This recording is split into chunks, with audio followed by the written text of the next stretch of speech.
But if you can zoom and focus, that'll be good. Sure. Okay. Okay. So, you're going to look at me. You're Right. never going to look at the camera. Okay. Ready? Ready. 3, 2, 1. What is your name? I'm Debbie Helton Flores, and I am the great-granddaughter of Giuseppe DeFatta.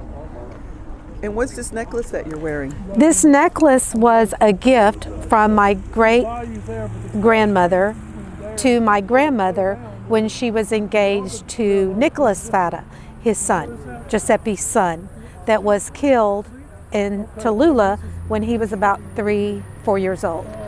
And how did you come by it? My grandmother left it one piece to me and one piece to my cousin Linda Fatta. So what do you know about the DeFattas? Well, what I know is that they lived in Tallulah, had a grocery store, the DeFatta Brothers grocery store, and in trying to be not just trying to be a part of the community, but being a part of the community, especially working with the African American or emancipated slaves, blacks, it created kind of an economic issue for the people of Tallulah. So in doing that, they became ostracized, and an incident occurred. Okay, now I'm losing my track. And so an incident occurred, and they were killed. They were hung up. My grandfather was hung up at the slaughterhouse along with his brother, and 2 others were hung. And so what it is said from the court hearings that they were given what was given to any Negro slave, What was same the treatment. incident that happened?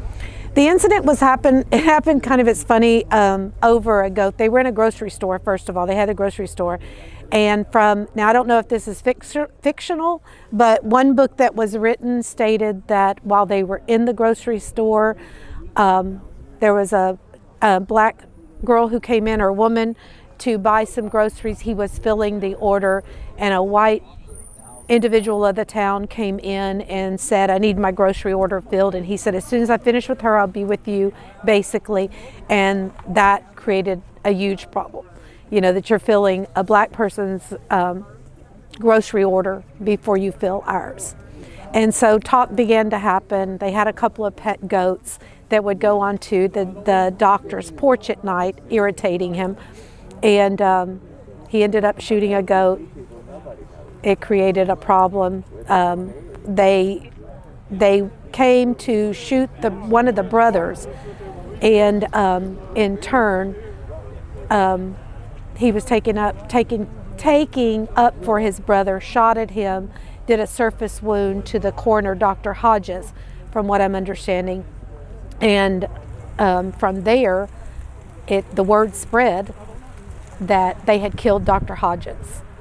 And so without any trial, they were gathered up.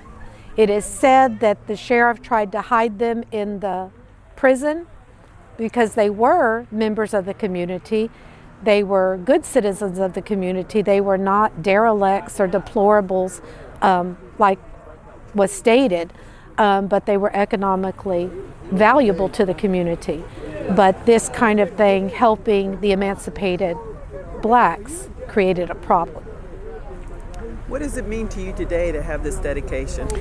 To me today, really honors my grandfather, and I see I'm going to get teary-eyed thinking about it. It's a completion. Their grave is going to be consecrated. It's a beautiful place. It's a good feeling here. And so we get to finish what he wanted to do many years ago. He came here when my mother was about, she says 12, so whatever year that would have been, because he wanted to bring his father to lay beside his mother in the cemetery that we all have, the family plot in Houston. But in doing so, the cemetery manager told him, "We really don't know what body is what." They were hung up, like I said, one in the slaughter, one off of a cottonwood tree. And in doing so, people were allowed to come and shoot at them. And so when they picked them up, there was just a mass body that had been there for, I would think, a week or so. And so they just put them all and buried them here out of respect. What do you think it would mean to your grandfather and the family? Oh, I to think know they're that you here. would be doing this for him. Oh, I think they're here right now, and they're so proud of us. For doing Okay, thank you. Okay, thank you. That was great. Is that the memorial? Ah, how are you?